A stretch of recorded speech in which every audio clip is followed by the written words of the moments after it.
क्या होता है जब ब्रह्मांड आपको संकेत भेजता है लेकिन आप उसे पहचान नहीं पाते। कॉस्मिक धारा यूट्यूब चैनल में आपका स्वागत है।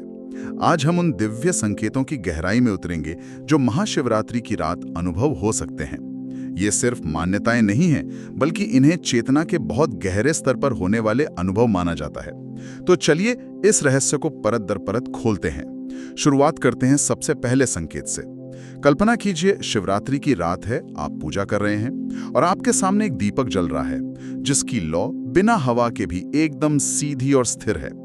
ये सुनने में बहुत साधारण लगता है ना? है, लेकिन ये बिल्कुल साधारण नहीं है।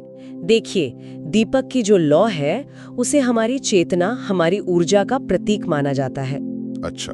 तो जब वो लौ एकदम स्थिर, सीधी और बिना किसी धुएं के ऊपर उठती है तो यह एक संकेत है। किस बात का संकेत? इस बात का कि साधक का मन उस पल में पूरी तरह शांत है, उसकी श्रद्धा सच्ची है और उस स्थान पर एक सकारात्मक ऊर्जा का प्रवाह हो रहा है। तो इसका मतलब ये हुआ कि हमारी पूजा वो सीधे महादेव तक पहुंच रही है। हाँ, बिल्कुल।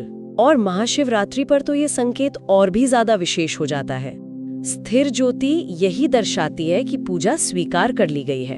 और कभी-कभी लौ समाने से ज्यादा उज्जवल भी हो जाती है या उसका रंग बदलता है, उसका भी कोई अर्थ है? हाँ, बिल्कुल।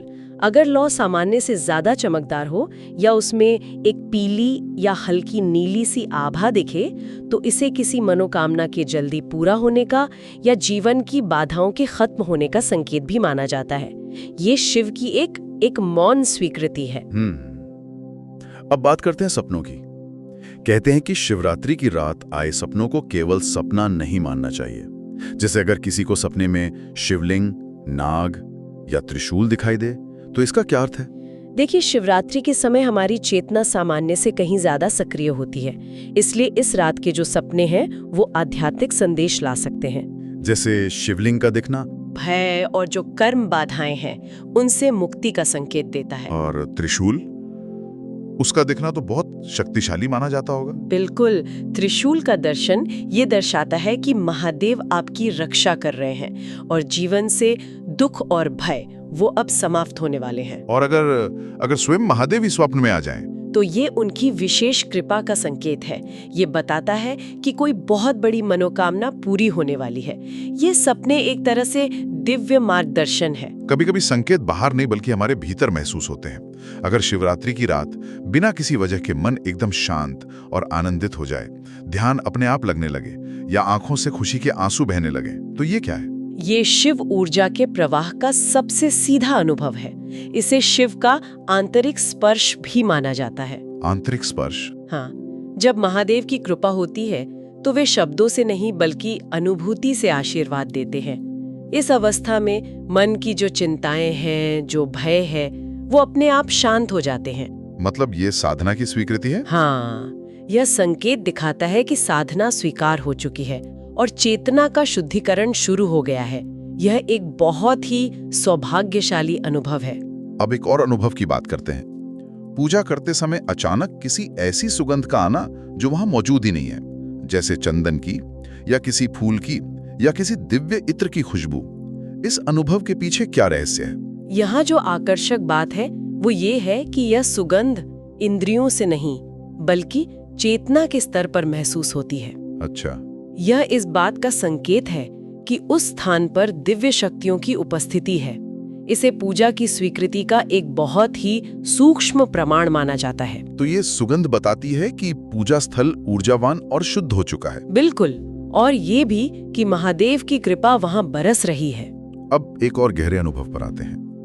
ध्यान या पूजा के समय जब बाहर पूरी शांति हो और अचानक मंदिर की घंटी, डमरू या ओम की ध्वनि सुनाई दे, ये कैसे संभव है? ये एक अत्यंत दुर्लभ और बहुत शक्तिशाली शिव संकेत है। मान्यता ये है कि ये ध्वनियां ये हमारे सामान्य कानों से नहीं बल्कि आंतरिक चेतना से सुनी जाती हैं। आंतरिक चेतना से? हाँ, डमरू और ओम की ध्वनि को सृष्टि के आरंभ और चेतना के जागरण का प्रतीक माना गया है।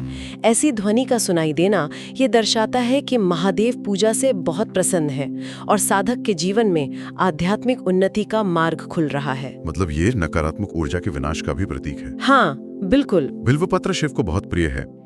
लेकिन अगर पूजा के दौरान कोई बिल्वपत्र बिना हवा के अपने आप हिलने लगे या शिवलिंग पर गिर जाए, इसका क्या अर्थ है? इसे भोलेनाथ की प्रत्यक्ष स्वीकृति माना जाता है। प्रत्यक्ष स्वीकृति? हाँ, क्योंकि बिल्व पत्र को उनकी चेतना का प्रतीक मानते हैं, तो उसका इस तरह हिलना या गिरना ये दिखाता है कि महादेव ने उस अर्पण को स्वयं स्वीकार कर लिया है। तो ये जीवन में चल रही रुकावटों के खत्म होने का संकेत है। हाँ, और शिव संरक्षण प्राप्त होने का भी।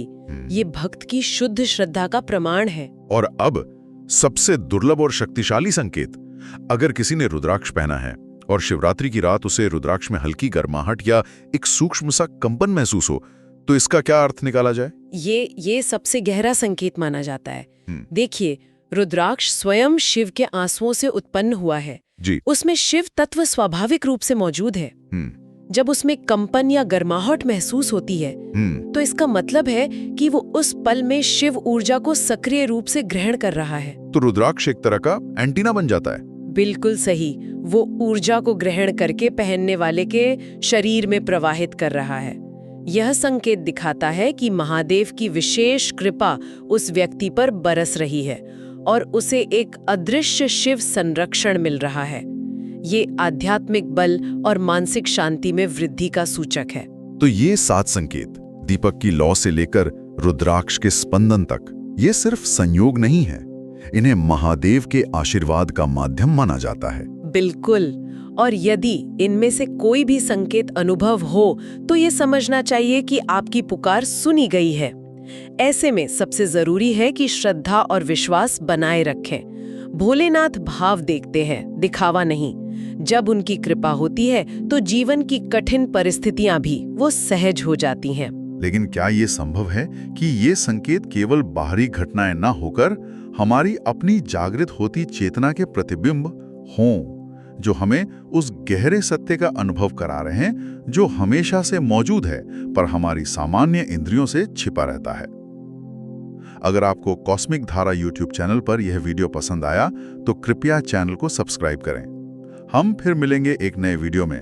तब तक के लिए धन्यवाद।